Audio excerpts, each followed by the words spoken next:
Good morning বন্ধুরা, আশা করি তোমরা খুব ভালো আছো, সুস্থ আছো। তো এখন দেখো 6টা 10 বাজে। আমার বাসি ঘর ঝাড় দিয়ে মুছে নিয়েছি। তো আজকে তো মঙ্গলবার, তো বড় মাকে আমি পুজো দেবো, তারপরে গাড়িও পুজো দেবো। তো চলো ভিডিওটা এখন থেকে স্টার্ট করছি। আর তারপরে দেখো আমি কিন্তু স্নান করে আসলাম।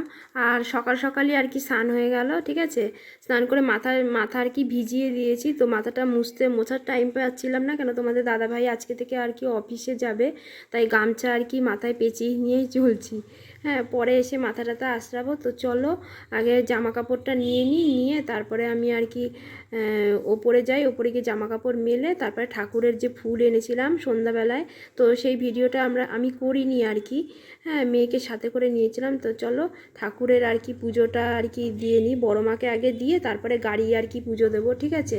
তো চলো সাথে থাকো আর ভিডিওটা কিন্তু দেখতে থাকো। ভিডিওটা ভালো লাগলে প্লিজ লাইক শেয়ার করে দিও আর কমেন্ট করে কিন্তু জানিও, ঠিক আছে।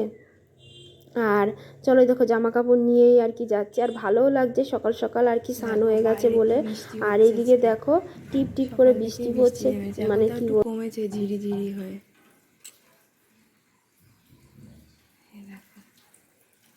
বৃষ্টি পড়ছে টিপ টিপ টিপ টিপ করে এখন। তো চলো ওপরে যাই, ঠাকুরের বড় মার জন্য ফুল এনেছি, সব এনেছি। চলো সাথে থাকো আর দেখতে থাকো ভিডিওটা, ঠিক আছে।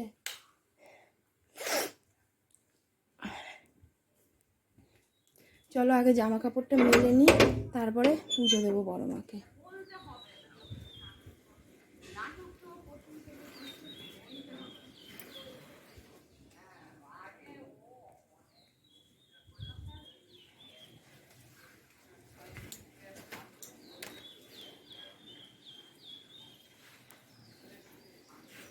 চলো এগুলো মেলে নিয়ে আগে, তারপরে দেখা হচ্ছে। এই দেখো এখন কিন্তু বৃষ্টিটা একটু কমেছে, ঠিক আছে। তোমরা ভেবো না যে বৃষ্টি হচ্ছে না, এই দেখো ভালোই ভালোই বৃষ্টি হচ্ছে, ঠিক আছে। আর এই জামা কাপড়গুলো মেলে দিলাম। তো চলো ঠাকুরটাকে এবার দিতে হবে, ঠাকুর পুজোটা।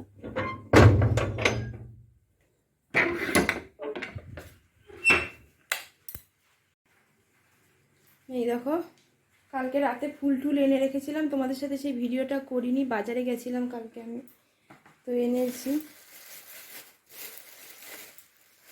চলো সাজিটা ধরেই নিয়ে যাই, কেন আবার নিয়ে আসবো, কেন আমার উপরের ঘরেও পুজো দিতে হবে। তো চলো যা লাগবে ফুল টুল দিয়ে তারপরে নিয়ে চলো সাথে। দেখো বড় মাকে আমার পুজো দেওয়া হয়ে গেছে। আর আমি তো মন্ত্র জানি না, তো এইভাবেই আর কি বড় মার কাছে পুজো দিলাম। হ্যাঁ, তো তোমরা ভগবানের কাছে বা বড় মার কাছে একটু বলো যে যাতে তোমাদের দাদাভাই সুস্থ থাকে, ভালো থাকে, একটু বলো। তোমরা একটুখানি আশীর্বাদ করো যে যাতে তোমাদের দাদাভাই সুস্থ থাকে, ভালো থাকে, ঠিক আছে। হ্যাঁ, তো যাতে আর কোনো আপদ বিপদ যাতে না আসে, সেটাই ভগবানের কাছে একটু কামনা করো তোমরা। আর বেশি বেশি করে ভালোবাসা দিও। এই দেখো এইভাবে পুজো দিই। তারপরে দেখো আমি কিন্তু পুজো দেওয়া হয়ে গেছে গাড়ি, তারপরে আমি রান্নায় চলে এসেছি, কেন তোমাদের দাদাভাই অফিসে যাবে। মশলা কষাচ্ছি আলু দিয়ে, আজকে রুই মাছের তরকারি করব, ঠিক আছে। এই রান্না। আর এই দেখো একটুখানি আটা মাখা আছে, আর কালকের বাসি ভাতটা ছিল। আর ধনেপাতা এনেছিল তোমাদের দাদাভাই, লঙ্কার মধ্যে ছিল, লঙ্কার প্লাস্টিকে, কিন্তু ভুলে গেছিলাম আমি। আর এখানে আর কি কি রান্না করেছি দেখে নাও, একটু ডাল সিদ্ধও করেছি অল্প করে। আর এদিকে একটু মাছের ডিম ভেজে রেখেছি। তো এই রান্না আর ভাত তো আছেই সাথে। তো টাইমটা দেখে নাও, এখন বাজে হলো 8টা আর কি 5 মতো, ঠিক আছে। তো টাইমটা দেখে নাও। আর এইদিকে দেখো তারপরে আবার আমি চলে আসলাম যে ফাইনালি যে কীরকম কী রান্না করলাম না কি সেরকম। এই দেখো ধনেপাতা দিতে ভুলে গেছিলাম, তো পরে আবার ধনেপাতাটা মিস করেছি। আর অল্প করে ঝোল রেখেছি, ওই সেরকম মশলাপাতি কিন্তু কিছুই দিইনি। তোমরা ভেবো না যে মানে কালারটা এরকম এসছে। তো মাছের তেলেই আর কি মাছের তরকারিটা রান্না করেছি, তো কেন মাছ ভেজেছিলাম, তো যেটুকু কালো তেল বেরিয়েছিল সেই তেলেই রান্না করছি। আর ডাল ওইটুকু রয়েছে, আর হলো মাছের ডিম। আর তোমাদের দাদাভাইকেও অফিসে চলে গেছে, ঠিক আছে। অফিসে তোমাদের দাদাভাই আর কি চলে গেছে, খাবার দাবার সব দিয়ে দিয়েছি। আমি জানি না তোমাদের দাদাভাই মানে কতক্ষণ পা ঝুলিয়ে বসে কম্পিউটারে বসে কাজ করতে পারবে, বুঝতে পারছি না। কেন বলো তো, পা যদি ঝুলিয়ে থাকে না তাহলে পাটা পুরো একেবারে ফুলে যায়। আর তোমাদেরকে আবার এদিকে সবুজ একটুখানি দেখাতে আসলাম। আমার এখানে তো সবুজ গাছপালা তো কিছু সেরকম নেই, তা যেটুকু আছে সেটুকুই দেখালাম। তো ভিডিওটা এখানেই শেষ করছি। ভিডিওটা ভালো লাগলে লাইক শেয়ার করে জানিও। টাটা।